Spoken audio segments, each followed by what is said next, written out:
Now, ayahuasca is a combination of two Amazonian herbs which have been used by healers for thousands of years, and in recent times they've become incredibly popular the world over. So just a little bit about ayahuasca.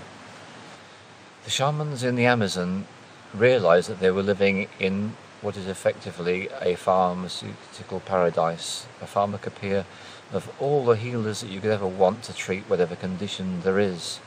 And it was through a lot of journeying and experimenting that they discovered there was a particular Amazonian plant by the name of ayahuasca. It's actually Trancruna, the Latin name of the plant that we're referring to, and it's the leaves. Now, the leaves of this plant contain a substance which has been identified chemically as DMT, which is dimethyltryptamine. Now, dimethyltryptamine is an incredibly amazing healing substance. And here's a paradox. If you were to go to the Amazon jungle and take some Trancruna leaves, make a tea with it and drink it, you will get no effect whatsoever. And the first shamans who discovered the power of this plant were mystified. The plant had told them that this was powerful healing. They'd made the tea, they'd drunk it, and they got no results. So then, of course, what any shaman would do in that situation is they did some more investigations. And as a result of their researches, they were guided to journey to a different part of the Amazon, and they were shown a completely different plant of vine, which is called Benestropsis carpi. And they were shown that this vine, if it was added to the brew that they'd already made with the Trancruna, would indeed give them the powerful healer they were searching for. So, having been in possession of all the information they required, they went off on their physical journey. No journeying in spirit, this is actually getting your rucksack and going off for a walk. And some days later they arrived at the exact spot they'd seen in their spiritual journey. They saw the vine, they took samples of the vine, they took it back to their encampment, and they brewed it together with the Trancruna. And when they drank of this brew, then they discovered that they'd actually found the healer they'd been looking for. So ayahuasca is literally an exception in the world of plant spirit healers, because it's not one plant that works, it's the two together, and the two together make the magic. So let me say a little bit about what it's like to take ayahuasca. When you drink ayahuasca, the first thing you need to be aware of is that this is a very powerful healing process, and the best thing you can do is you can prepare yourself in advance. The best thing to prepare yourself is to go on what we call a plant diet, which is where ideally you give yourself a 2-week period and you cut animal food out of your diet and you make your food as simple as possible, eating as much from the fresh vegetables and fruits range that you can over a 2-week period. And that's one of the best preparations you can do. The other thing is to drink plenty of water. And with those preparations, you've created a good foundation for yourself. On the day in question, what you would do is you'd have breakfast and lunch as per usual, and then that would be it. No more food for the day, and you'd be taking your drink of ayahuasca in the evening, maybe about 9 or 10 p.m. So your whole digestive system's had a real resting phase before you start, so you're being as gentle as possible in preparation for this healing brew that you're about to drink. When you actually do the drinking, you want to be doing this in an environment which is peaceful and quiet, and a place that's dark, so that if any you, they're more easily seen. It's a nighttime activity rather than a daytime activity. Then perhaps the most important thing of all is any expectations or views or opinions you have about what's going to happen, just put them all into the waste bin and step into the unknown, for that's actually what you're going to be doing. When you drink of ayahuasca, the only thing you know is to expect the unexpected, and basically that's it. And the next thing that you can do, which is of incredibly great value, is that when you've taken the drink, what usually happens is that the people have some quiet time. There might be some singing or some gentle drumming or some chanting, something like that, just to allow the mind to become even quieter and even more receptive and even stiller.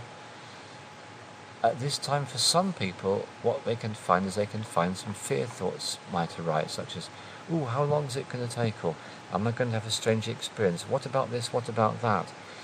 If you are in a situation where such thoughts are coming to your mind, the simplest course of action is to put your attention away from your mind and into your heart, and literally just allow your focus to shift from up in the head to down here in the heart, and just to feel your heart opening and to feel the gentleness and the peace and the relaxation. And as the signs and the symptoms of the feelings of the herbs inside your body start to rise again, reconnect with your heart. And that is the safest and most valuable piece of advice that I was ever given before I took ayahuasca the second time as a drink, and for which I'm extremely grateful. So the actual experience has begun. You feel sensations in your body, you know you're off on the journey, and you'll be taken exactly where you need to go. Some people will be shown visions, some people will be shown particular experiences from their past that they never really understood, or perhaps not looked at for many years. Or they might suddenly get an insight about how to do something that's been bothering for some time. Or they might actually start to feel real sensations. One of the things that was very particular for me is that I had a lot of toxins which I needed to release. And this is what I did. I found myself taking on a very specific posture, and it started off as this posture. And what literally happened to me is I felt these two holes opening in the back of my skull, and I found my body going down like this. And in that posture I've just shown you, what I found is that huge amount of toxins suddenly started pouring out of these holes, and it wasn't so much that I could see them as I could, because I was down like this, but I could feel them coming out, and I felt them rushing out of my body, out through the window of the building that I was in. And when that process was completed, I had such a feeling of relief and feeling revivified, full of life, full of vitality. It's one of the most powerful healers I've ever experienced. And on subsequent occasions when I've drunk ayahuasca, there's still that tendency to get into that same posture and to allow those little holes to open up in the back of my skull. And the last couple of times I've noticed that rather than being a torrent which takes half an hour to come out, it was just a few little dribbles. So ayahuasca is perhaps one of the best detoxification agents that I'm aware of. So far I've been speaking perhaps a little bit scientifically about ayahuasca, and that's rather unfair, so I need to redress about and speak from a spiritual perspective, which is that people who become very aware of ayahuasca become aware that she, and there's no doubt about it, I'm referring to she is a female energy. She's very strong, very powerful. When I see her, she appears to me as being green. And after my second drinking experience of her, she made it very clear to me that when the substance is out of my body, she was going to stay behind, and she's now one of my 7 guides. She works with me on all my universal soul retrievals as an integral part of the team. So I have great respect and admiration and appreciation for her and all that she does for all my clients. The actual drinking and the experience of ayahuasca tends to take 4 to 5 hours.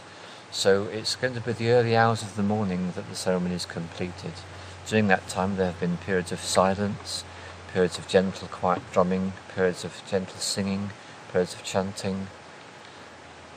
When the experience is coming to a conclusion, there is a particular thing that the shaman will do to close the ceremony. It could be the sounding of a gong, it could simply be his words or her words just to say the ceremony is completed. From that point onwards, then what happens is it's time for the person to go and seek their rest and go to bed and to have a good long sleep, as long as they need, and then to wake up the following day at their own pace and their own time. So this is quite an important feature of the course. As you go on these days, you've got to be up at 9 o'clock or 9:30 every morning.